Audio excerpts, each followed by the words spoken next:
savez, le devoir de mémoire, c'est extrêmement important. Moi-même, quand j'ai été nommé pour la première fois président du conseil d'administration de cette institution en 2006, la première décision que j'ai prise, j'ai dit, il faut mettre, encore une fois, la photo de tous ceux qui m'ont précédé au niveau, n'est-ce pas, de la salle du conseil d'administration et salle d'attente. Pourquoi? Parce que si nous sommes aujourd'hui ce que nous sommes, nous le devons à ceux qui nous ont précédés. C'est des modèles de conscience professionnelle, de compétences dans le travail qu'ils leur confient, de dévouement au service de l'institution. Ça, il me plaît de le souligner et c'est extrêmement important. Ici, vous avez des gens qui sont dans l'ombre, mais qui travaillent beaucoup. Vous avez toujours eu à cœur d'honorer de la plus belle des manières les retraités de notre chère institution. Soyez-en remerciés. Chers collègues, chers amis, nous avons eu à cheminer ensemble depuis longtemps, à partager nos joies et nos peines. Nous, les retraités de 2020 et 2021, avons eu le privilège de faire partie d'une génération recrutée pour relever le défi du redressement de nos institutions dans les années 90 et qui avons largement profité de l'expérience avérée des ressources internes de l'époque.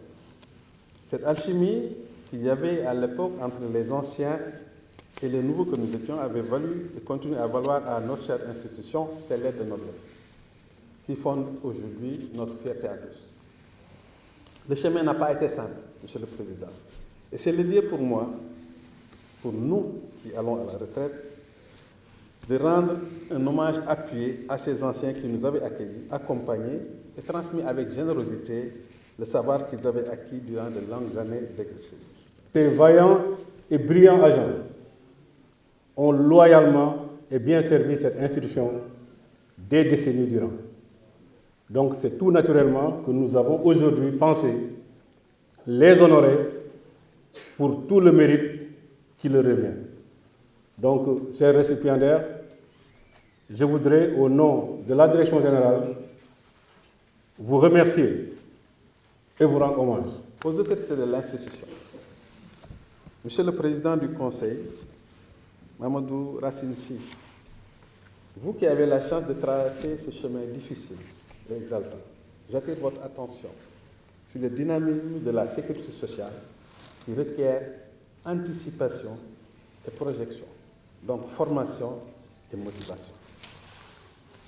N'ayons pas peur d'aborder les vraies questions que les différents chocs économiques et sociaux, les évolutions sociétales ont mis au travers de nos chemins. Que cette cérémonie doit fouetter en nous beaucoup plus d'engagement, de détermination, d'implication personnelle dans le travail que nous sommes en train de faire. Quand vous regardez les retraités, je vois mes collègues en face, souvent ils ont l'impression que l'IPRES appartient aux retraités. Non, l'IPRES n'appartient pas aux retraités.